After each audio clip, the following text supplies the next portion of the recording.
Now, a lot of you have been asking how to do 12-inch numbers for a jersey. Well, here's your video. We're doing this in 2 layers.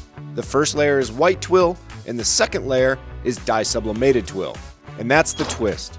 We're going to dye sublimate some color on this twill rather than use stock colored twill from stalls. Mike has the DesignShop and Melco OS breakdown. Take it away, buddy. All right, John, let's create the 12-inch number in DesignShop 12. So the first thing we're going to do is grab our lettering tool over here on the left.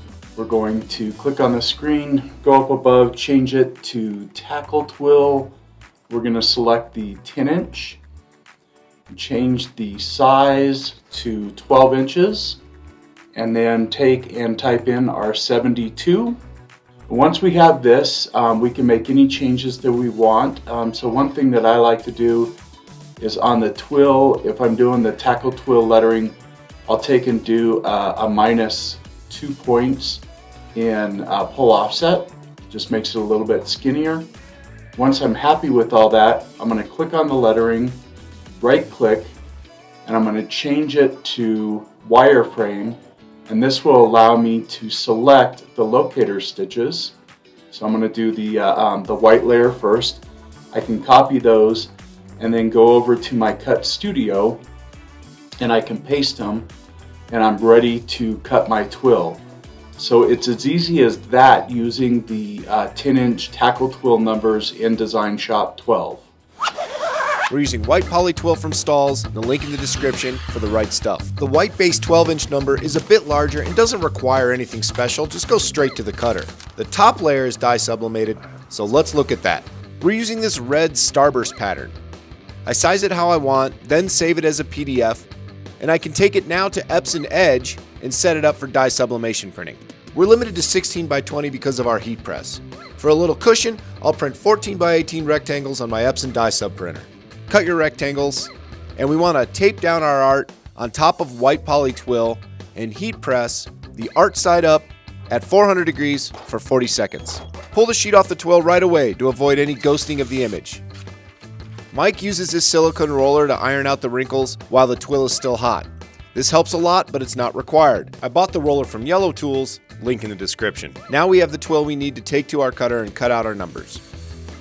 We are using the GS24 from Roland, but any industrial cutter will do the job. We use the same cut file we made in DesignShop for both the base numbers and the top layer. Now we just send it to the cutter to be cut.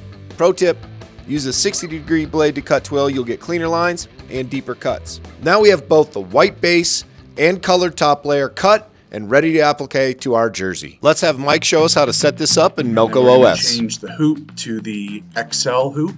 It's a good hoop. We'll rotate the design upside down as we are feeding the shirt into it. We'll center it, and then let's go ahead and set our color sequence as well. Clear all. We just walk through it by clicking on step forward. So there's the locator stitch. This part is going to be the white twill, so white, then applique, and then that's going to be the tack down for the first layer. And the next color is red, so we're going to go ahead and select our red. This is our dye sub twill. So there we go. And then we're going to do an applique there, and then the tack down, red, and then we're going to repeat that for the number 2. So white, applique, tack down, locator, applique, locator, and apply. Last thing we need to do is go ahead and center this up. And now let's load our garment up onto the machine. For 12-inch numbers, we need to use the Melco XL hoop. First stitch will be our placement stitch. Lay down the first white number. This twill has a slightly tacky back to help it stick to the jersey. Now we can embroider this. First, the applique stitch to tack down the number, and then the second placement stitch will go down on the white number for our second layer. This is the dye sublimated layer. A quick applique stitch around the second number, and that's it. Now we did this for all 4 numbers, and standard tackle twill for the Melco embroidery on the back. And that's that. This is an extra professional application that you can charge a premium for. Think of all the accounts you can pitch this to and enjoy all that new business. Melco, baby! Boom!